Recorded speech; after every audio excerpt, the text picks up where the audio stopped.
ಮುದ್ದು ಪುಟಾಣಿಗಳೇ, ಇಂದು ನಾವೆಲ್ಲ ಕಲಿಕನ್ನಡ 2 ಪರಿಚಯ ಭಾಷೆ ಕನ್ನಡ ಪಠ್ಯ ಪುಸ್ತಕದ 2ನೇ ತರಗತಿಯ ಭಾಗ 2ರ ಮುಂದಿನ ಪಾಠವನ್ನು ಕಲಿಯೋಣ. ಪಾಠದ ಹೆಸರು ಮಂತ್ರಿಯ ಜಾಣ್ಮೆ. ಗದ್ಯ 8 ಮಂತ್ರಿಯ ಜಾಣ್ಮೆ. ಇದೊಂದು ಕತೆ. ಖುಷಿ ಆಯ್ತಲ್ಲ ನಿಮಗೆಲ್ಲ? ಈಗ ಕಥೆಯನ್ನು ಓದೋಣ. ವಿಜಯನಗರದ ಸಾಮ್ರಾಟ ಶ್ರೀಕೃಷ್ಣದೇವರಾಯ. ವಿಜಯನಗರದ ರಾಜ ಯಾರು? ಸಾಮ್ರಾಟ ಅಂದರೆ ರಾಜ.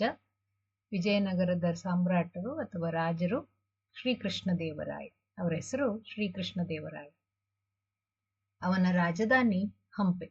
ರಾಜಧಾನಿ ಅಂದರೆ ಕ್ಯಾಪಿಟಲ್ ಹಂಪೆ. ಈಗ ಹಂಪಿ ಅಂತ ಕರಿತೇವಲ್ಲ.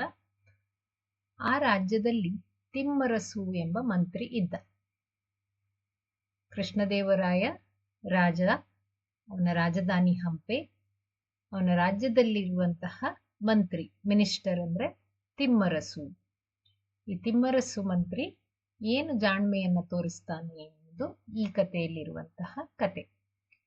ಅವನು ಬುದ್ಧಿವಂತಿಕೆಗೂ ಮುಂದಾಲೋಚನೆಗೂ ಹೆಸರಾಗಿದ್ದ. ಯಾರು? ತಿಮ್ಮರಸು. ಕೃಷ್ಣದೇವರಾಯರ ಆಸ್ಥಾನದಲ್ಲಿದ್ದ ಮಂತ್ರಿಗಳಲ್ಲಿ ಒಬ್ಬರಾದಂತಹ ತಿಮ್ಮರಸು ಅವರು ಜಾಣ್ಮೆಗೆ ಮತ್ತು ಮುಂದಾಲೋಚನೆಗೆ ಹೆಸರಾಗಿದ್ದರು. ಶ್ರೀಕೃಷ್ಣ ದೇವರಾಯ ಆತನನ್ನು ಅಪ್ಪಾಜಿ ಎಂದು ಪ್ರೀತಿಯಿಂದ ಕರೆದು ಗೌರವಿಸುತ್ತಿದ್ದ. ತಿಮ್ಮರಸು ಅವರನ್ನ ಅಪ್ಪಾಜಿ ಅಂತ ಕೃಷ್ಣದೇವರಾಯ ಕರೀತಾ ಇದ್ದ.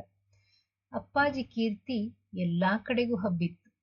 ಅದು ಕಳಿಂಗ ರಾಜನ ಕಿವಿಗೂ ಬಿತ್ತು.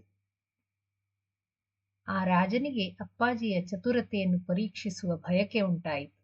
ಕೃಷ್ಣದೇವರಾಯ ತನ್ನ ಮಂತ್ರಿ ತಿಮ್ಮರಸುವನ್ನ ಅಪ್ಪಾಜಿ ಅಂತ ಕರೀತಾನೆ, ಪ್ರೀತಿಯಿಂದ ಕರೀತಾನೆ.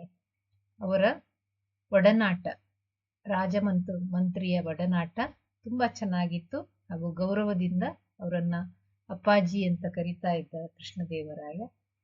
ಈ ಕೀರ್ತಿ ಎಲ್ಲ ಕಡೆ ಹರಡಿತ್ತು. ಅವರ ಜಾಣ್ಮೆ, ಅವರ ಮುಂದಾಲೋಚನೆ, ಅಪ್ಪಾಜಿಯವರ ಮುಂದಾಲೋಚನೆ ಅದು ಎಲ್ಲರಿಗೆ ಹಬ್ಬಿತ್ತು. ಅಂದ್ರೆ ಕಳಿಂಗದ ರಾಜರ ಕಿವಿಗೂ ಅವರ ಚತುರತೆಯನ್ನ ಪರೀಕ್ಷಿಸುವ ಒಂದು ಆತುರ ಅಥವಾ ಬಯಕೆ ಉಂಟಾಯಿತು. ನೋಡೋಣ ಈ ಅಪ್ಪಾಜಿ ಅಥವಾ ತಿಮ್ಮರಸು ಎಷ್ಟು ಜಾಣರು ಅಂತ. ಕಳಿಂಗ ರಾಜ ಒಂದು ಉಪಾಯವನ್ನ ಮಾಡ್ತಾನೆ. ಅದೇನಂದ್ರೆ, ವಿಜಯನಗರದ ಅರಸನಿಗೆ ಕಳಿಂಗ ರಾಜ ಒಂದು ಮನವಿ ಕಳಿಸಿದ. ಒಂದು ಮನವಿ ಅಂದ್ರೆ ರಿಕ್ವೆಸ್ಟ್ ಕಳಿಸಿದ. ಯಾರು? ಕಳಿಂಗ ರಾಜ ವಿಜಯನಗರದ ಅರಸ ಕೃಷ್ಣದೇವರಾಯನಿಗೆ ಒಂದು ರಿಕ್ವೆಸ್ಟ್ ಅನ್ನು ಕಳಿಸ್ತಾನೆ, ಮನವಿಯನ್ನ ಕಳಿಸ್ತಾನೆ. ಅದೇನೆಂದ್ರೆ, ನಿಮ್ಮ ರಾಜ್ಯದಲ್ಲಿ ಸುಂದರವಾದ ಗುಲಾಬಿ ಹೂಗಳು ಬೆಳೆಯುವವು. ಅವು ನಮ್ಮ ರಾಣಿಯ ಮನಸ್ಸಿಗೆ ತುಂಬಾ ಹಿಡಿಸಿವೆ. ಒಂದಿಷ್ಟು ತಾಜಾ ಗುಲಾಬಿ ಹೂಗಳನ್ನು ಕಳುಹಿಸಿಕೊಡಿ ಎಂದು ವಿನಂತಿಸಿದ. ಕಳಿಂಗದ ರಾಜ ಎಷ್ಟು ಜಾಣ ಅಂದ್ರೆ, ಎಷ್ಟು ಸ್ಮಾರ್ಟ್ ಅಂದ್ರೆ, ಅವನೊಂದು ಮನವಿಯನ್ನ ಕಳಿಸ್ತಾನೆ. ಅದೇನಂದ್ರೆ, ನಿಮ್ಮ ರಾಜ್ಯದಲ್ಲಿ ತುಂಬಾ ಸುಂದರವಾದಂತಹ ಗುಲಾಬಿ ಹೂಗಳು ಬೆಳೀತವೆ. ಹಾಗಾಗಿ ನಮ್ಮ ರಾಣಿಗೆ ಆ ಗುಲಾಬಿ ಹೂಗಳು ತುಂಬಾ ಇಷ್ಟ. ಅದು ತುಂಬಾ ಅವರಿಗೆ ಹಿಡಿಸಿದೆ. ಹಾಗೂ ಒಂದಷ್ಟು ತಾಜಾ ಗುಲಾಬಿ ಅಂದ್ರೆ ಫ್ರೆಶ್ ಗುಲಾಬಿ ಹೂಗಳನ್ನ ಕಳಿಸಿಕೊಡಿ ಅಂತ ಒಂದು ಪತ್ರವನ್ನ ಕಳಿಸ್ತಾನೆ ಕಳಿಂಗದ ರಾಜ ವಿಜಯನಗರದ ರಾಜನಿಗೆ. ಅದನ್ನು ಓದಿ ಕೃಷ್ಣದೇವರಾಯನಿಗೆ ಅಚ್ಚರಿಯೂ ಚಿಂತೆಯೂ ಆಯಿತು. ಈ ಪತ್ರವನ್ನ ಓದಿ ಕೃಷ್ಣದೇವರಾಯನಿಗೆ ಆಶ್ಚರ್ಯವೂ ಆಯಿತು ಹಾಗೂ ಚಿಂತೆಯಾಯಿತು. ಏಕೆಂದ್ರೆ ಯಾವ ರೀತಿ ಕೃಷ್ಣದೇವರಾಯನಿಗೆ ಚಿಂತೆ ಆಯಿತು ಅಥವಾ ಆಶ್ಚರ್ಯ ಆಯಿತು ಅಂದ್ರೆ, ಅಲ್ಲಿಗೆ ನಡೆದುಕೊಂಡು ಹೋದರೆ ಸುಮಾರು 3 ತಿಂಗಳ ಪ್ರಯಾಣ. ಹೂಗಳನ್ನು ಕಿತ್ತು ಕಳುಹಿಸಿದರೆ ಬಾಡಿ ಹೋಗುವು. ತಾಜಾ ಹೂಗಳನ್ನು ಕಳಿಸುವುದೆಂತು ಎಂದು ಯೋಚಿಸತೊಡಗಿದ. ಈ ಸಮಸ್ಯೆಯನ್ನು ರಾಜ ಎಲ್ಲರಿಗೂ ವಿವರಿಸಿದ. ಈಗ ಹೂವು ತುಂಬಾ ಸೂಕ್ಷ್ಮವಾದದ್ದು, ಅದು ಬಾಡಿ ಹೋಗ್ತದೆ. ಗಿಡದಿಂದ ಕಿತ್ತ ತಕ್ಷಣ ಅದು ಬಾಡ್ತದೆ. ಹಾಗೆ ಕಳಿಂಗ ಮತ್ತು ವಿಜಯನಗರ ಸುಮಾರು 3 ತಿಂಗಳ ಪ್ರಯಾಣ. ಅಂದ್ರೆ ಮೊದಲೆಲ್ಲ ಬಸ್ಸು, ಕಾರು ಇವುಗಳೆಲ್ಲ ಇರಲಿಲ್ಲ. ಪ್ರಯಾಣವನ್ನ ಒಂಟೆ, ಕುದುರೆ ಇವುಗಳ ಮೇಲೆ, ಹಾರ್ಸ್ನ ಮೇಲೆ ಅಥವಾ ಎಲಿಫೆಂಟ್ ಮೇಲೆ ಹೋಗ್ಬೇಕು.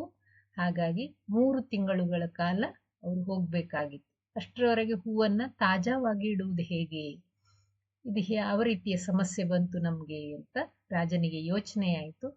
ಹಾಗೂ ಅವನು ಆ ಯೋಚನೆಯನ್ನ ಎಲ್ಲರಲ್ಲಿ ಈ ಸಮಸ್ಯೆಗೆ ಪರಿಹಾರ ತಿಳಿಸಿ ಎಂದು ಹೇಳಿದ.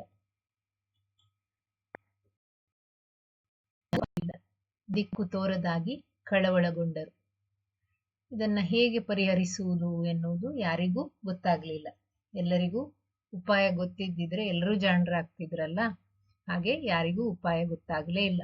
ದಿಕ್ಕು ತೋರದಾಗಿ ಕಳವಳಗೊಂಡರು. ಏನ್ ಮಾಡುವುದಪ್ಪ ಅಂತ ಎಲ್ಲರೂ ಚಿಂತೆಗೊಂಡ್ರು. ಆಗ ಅಪ್ಪಾಜಿ ಸಮಸ್ಯೆಗೆ ಪರಿಹಾರ ಹುಡುಕಿದ. ಅಪ್ಪಾಜಿ ತುಂಬಾ ಜಾಣತನವನ್ನ ತೋರಿಸ್ತಾರೆ, ಹಾಗೂ ಈ ಸಮಸ್ಯೆಯನ್ನು ಪರಿಹಾರ ಮಾಡಲು ಕೂಡ ಅವರೇ ಬರ್ತಾರೆ. ಅವ್ರೇನ್ ಹೇಳ್ತಾರೆ, ಪರಿಹಾರ ಕೊಡ್ತಾರೆ ನೋಡೋಣ.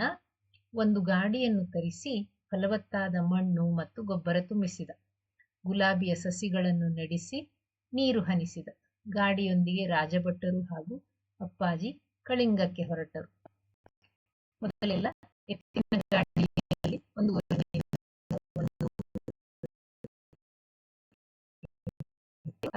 ತುಂಬಿಸಿ ಗೊಬ್ಬರವನ್ನು ತುಂಬಿಸಿ ಗುಲಾಬಿ ಸಸಿಗಳನ್ನ ಚೆನ್ನಾಗಿ ಫಲವತ್ತಾದ ಭೂಮಿಯನ್ನ ತಯಾರು ಮಾಡಿಕೊಂಡು ಅಲ್ಲಿ ಚೆನ್ನಾಗಿರುವ ಗುಲಾಬಿ ಸಸಿಗಳನ್ನ ಅದಕ್ಕೆ ನೀರನ್ನ ಹಾಕಿದ. ನೀರು ಹನಿಸಿದ ಅಂತ ಹೇಳಿದ್ರೆ ನೀರು ಹಾಕಿದ. ಹಾಗೂ ದಿನ ಅವುಗಳನ್ನ ಆರೈಕೆ ಮಾಡಲಿಕ್ಕೆ ಗಾಡಿಯೊಂದಿಗೆ ರಾಜಭಟರು, ರಾಜನ ದೂತರು ಹಾಗೂ ಅಪ್ಪಾಜಿ ಸ್ವತಃ ಅವರೇ, ತಿಮ್ಮರಸು ಅವರೇ ಕಳಿಂಗಕ್ಕೆ ಹೊರಟರು.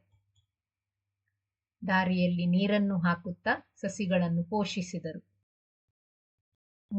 ಕಳಿಂಗ ರಾಜ್ಯವನ್ನು ತಲುಪಿತು. ಗಾಡಿಯ ತುಂಬ ಗುಲಾಬಿ ಹೂಗಳು ಅರಳಿ ನಿಂತಿದ್ದವು. ಸೌಂದರ್ಯ ರಾಶಿಯೇ ಮೈ ತುಂಬಿತ್ತು. ಅದನ್ನು ಕಂಡ ಕಳಿಂಗ ರಾಜನಿಗೆ ತುಂಬಾ ಸಂತೋಷವಾಯಿತು. ಅಪ್ಪಾಜಿಯ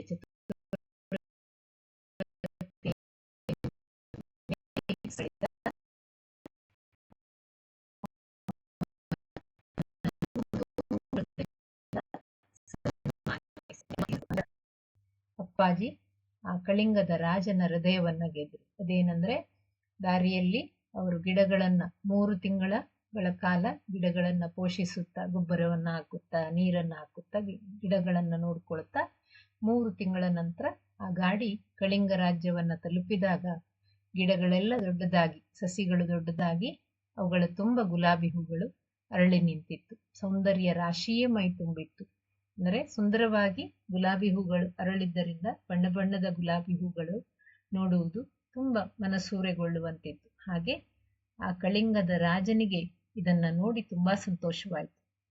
ಇದು ಯಾರ ಕೆಲಸ ಎನ್ನುವುದು ಹೇಳಲಿಕ್ಕೆ ಅವರಿಗೆ ಜಾಸ್ತಿ ಹೊತ್ತು ಬೇಕಾಗ್ಲಿಲ್ಲ.